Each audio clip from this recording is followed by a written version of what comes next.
Welcome back to Decoded Love Psychology. Today, we're talking about a subject that many people are curious about, but don't always feel comfortable discussing openly.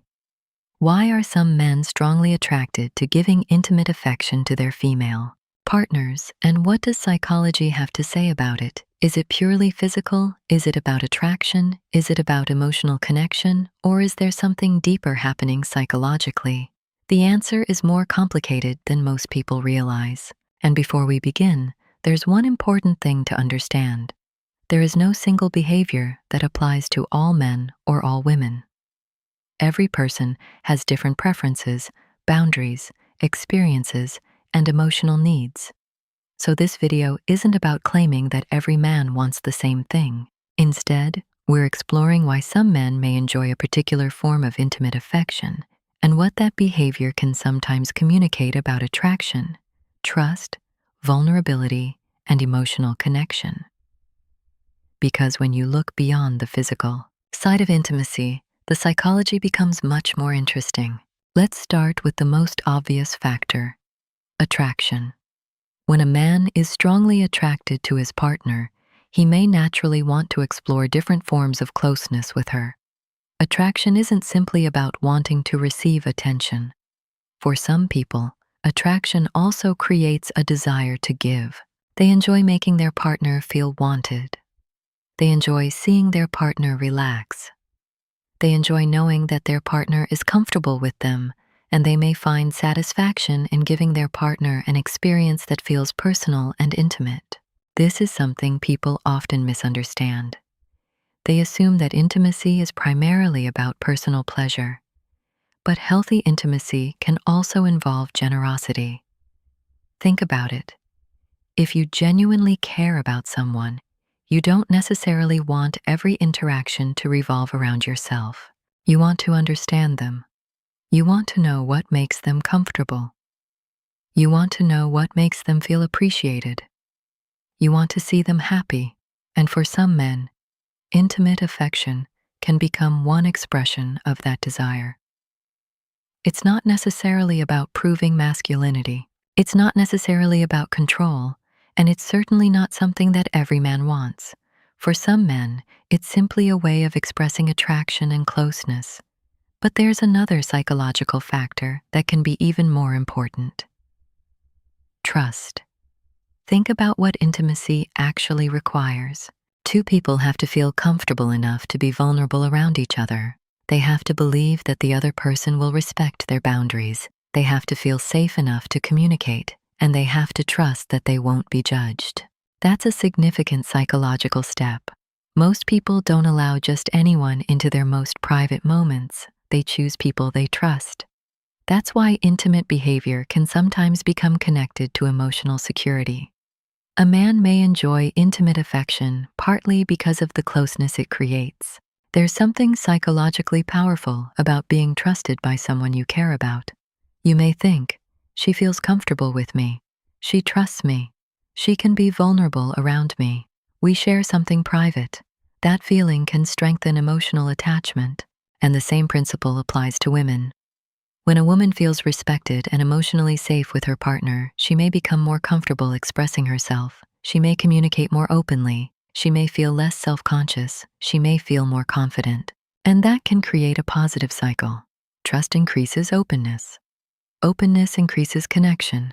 Connection can increase affection, and affection can strengthen trust. That's one reason emotional safety is so important in relationships. Now let's talk about another factor: the desire to please. Some people genuinely enjoy making their partner feel good. This isn't necessarily about gender, it's a personality characteristic. Some people are naturally generous. They enjoy giving compliments. They enjoy planning thoughtful surprises. They enjoy helping their partner. They enjoy creating positive experiences, and physical intimacy can become another way of expressing that generosity. For a man with this personality, giving intimate attention may be rewarding because he sees his partner responding positively. Her comfort becomes part of his satisfaction. He may feel, I know what she enjoys. I can make her feel desired. I can make her feel appreciated. That can create a sense of competence and connection. But there is an important distinction here. Healthy desire to please should never become pressure to perform. A person shouldn't feel that they have to constantly prove their worth through intimacy. Real intimacy isn't an exam. You don't have to achieve perfection. You don't have to impress your partner. You don't have to imitate something you saw online. You simply need communication, respect, and mutual willingness. That's what makes intimacy healthy. Now, let's talk about curiosity. Human beings are naturally curious. When people become comfortable with each other, they often become more willing to explore different forms of affection. A new relationship may involve discovering what your partner likes. A long-term relationship may involve continuing to discover how your partner changes over time, and that curiosity can actually help maintain intimacy. People sometimes assume that long-term relationships automatically become boring, but that's not necessarily true. What becomes boring is often the lack of curiosity. If you stop asking questions, stop paying attention, and assume you already know everything about your partner, emotional and physical connection can become routine. But if you remain curious, you continue discovering each other. You might ask, what makes you feel loved? What makes you feel attractive? What makes you feel comfortable? What do you enjoy? What don't you enjoy? Those conversations can deepen intimacy far more than simply trying to guess what your partner wants. And this leads to another important psychological principle. People want to feel understood. Think about how powerful it feels when someone remembers something you told them months ago. They remember what makes you uncomfortable. They remember what makes you laugh. They remember what matters to you. They pay attention. That communicates. I see you. I listen to you.